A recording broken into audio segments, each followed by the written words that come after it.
الحمد لله وحده والصلاة والسلام على من لا نبي بعده أما بعد فأعوذ بالله من الشيطان الرجيم بسم الله الرحمن الرحيم إنما يريد الله ليذهب عنكم الرجس أهل البيت ويطهركم تطهيرا صدق الله العظيم۔ سامعین محترم، اساتذہ اکرام اور مسند انصاف پر براجمان منصفین اعظام، آج میں جس موضوع سخن سے اپنے دامن کو لبریز کر رہا ہوں وہ ہے خلفائے ثلاثہ کی اہل بیت سے محبت۔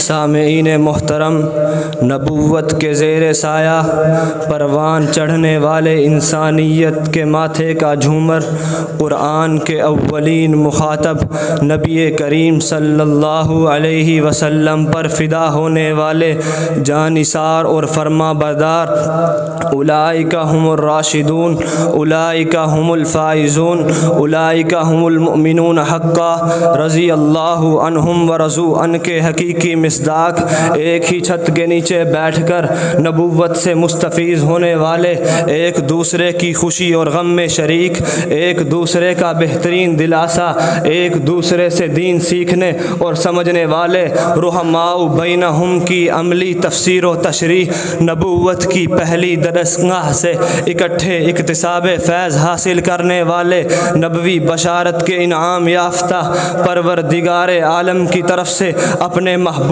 پیغمبر کے بہترین محافظ، معتقدین نبوی ارشادات کی مجسم صورت، ایک دوسرے کے احترام، محبت، مودت، خیر خواہی کے جذبات کے متعلق اسلامی تعلیمات پر من و عن عمل کرنے والے خلفائے ثلاثہ اور اہل بیت کی قدسی صفات جماعت تھی۔ سامعین محترم، رسول اللہ صلی اللہ علیہ وسلم نے ارشاد فرمایا، تمام مسلمان ایک جسم کی مانند ہیں، اور یہ اس کی عملی تفسیر تھے۔ رسول اللہ صلی اللہ علیہ وسلم نے مسلمانوں کے آپس کے جذبات کے متعلق جو کچھ ارشاد فرمایا، انہوں نے بغیر کسی لیت اللہ کے من و عن ویسے ہی عمل کیا اور قیامت تک کی انسانیت کے لیے عملی نمونہ بن گئے۔ سامعین محترم، اگر آپ خلفائے ثلاثہ کی اہل بیت سے محبت دیکھنا چاہتے ہیں تو اپنے تصورات و تخیلات کو جناب صدیق اکبر، فاروق اعظم اور عثمان غنی کے ادوار میں لے جانا ہوگا۔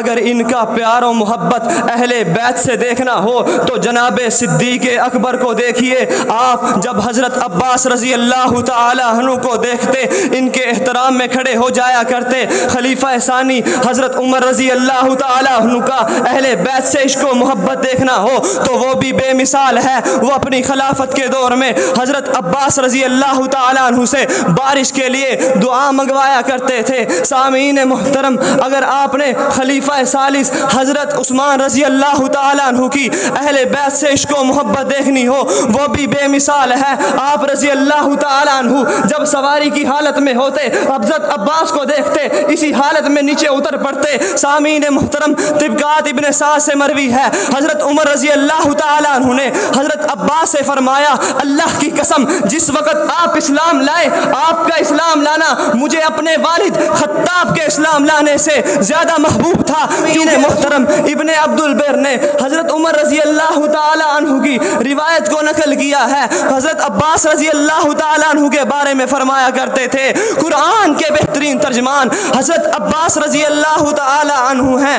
اگر ان کے اہل بیت سے عشق و محبت دیکھنا ہو وہ بھی بے مثال ہے۔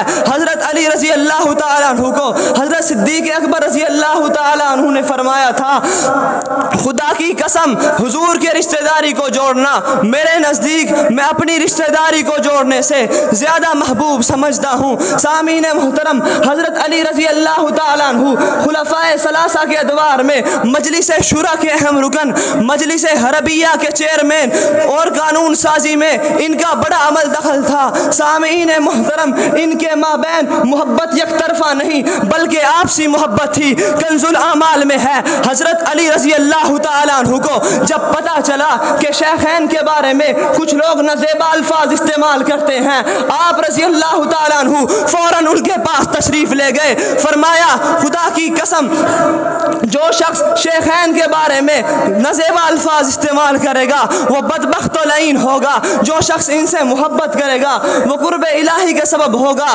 سامعین محترم، آخری بات کہنے جا رہا ہوں، حضرت عمر رضی اللہ تعالیٰ عنہ کا فرمان سنانے جا رہا ہوں، توجہ فرما لیجئے۔ حضرت عمر رضی اللہ تعالیٰ عنہ نے فرمایا تھا لولا علی لکان عمر، اگر علی نہ ہوتے تو عمر ہلاک ہو جاتے۔